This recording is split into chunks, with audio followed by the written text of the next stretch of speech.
महाराष्ट्रात महिला आणि मुली असुरक्षित? बरं, हे मी नाही म्हणत आहे, तर धक्कादायक आकडेवारी सांगते. संपूर्ण प्रकरण पुढच्या काही मिनिटात. महाराष्ट्रातून मागील वर्षभरात तब्बल 48,278 अल्पवयीन महिला आणि मुली बेपत्ता झाल्यात. यात धक्कादायक बाब म्हणजे यापैकी 13,000 अल्पवयीन मुली आणि महिलांचा अजूनही शोध लागलेला नाही. बरं, ही माहिती खुद्द राज्य सरकारनं काल अर्थसंकल्पीय अधिवेशनात विधानसभेत दिली आहे.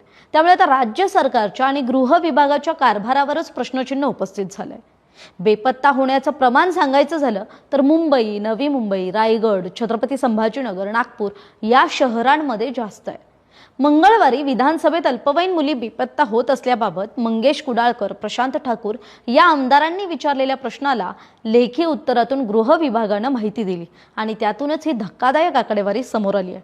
गृह विभागानं दिलेल्या आकडेवारीनुसार राज्यात 2025 या वर्षात हरवलेल्या 48,278 महिलांपैकी 36,581 महिलांना शोधण्यात पोलिसांना यश आलंय. मात्र अजूनही 11,697 महिला बेपत्ता आहेत. तर 12,113 अल्पवयीन मुली हरवल्या होत्या. त्यातील 10,295 मुलींचा शोध लागलाय, तर 1,818 मुली अजूनही बेपत्ता आहेत.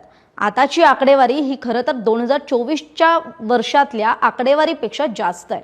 म्हणजे हरवलेल्या महिला आणि अल्पवयीन मुलींच्या संख्येत यंदाच्या वर्षी वाढ झाली आहे. 2024 साली हीच संख्या 45,662 इतकी होती.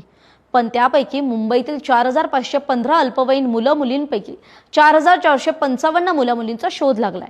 तर राज्यात 20 जानेवारीपासून ऑपरेशन मुस्कान सुरू करत हरवलेल्या मुलांचा शोध घेण्यात येत असल्याचं सुद्धा राज्य सरकारनं सांगितलंय.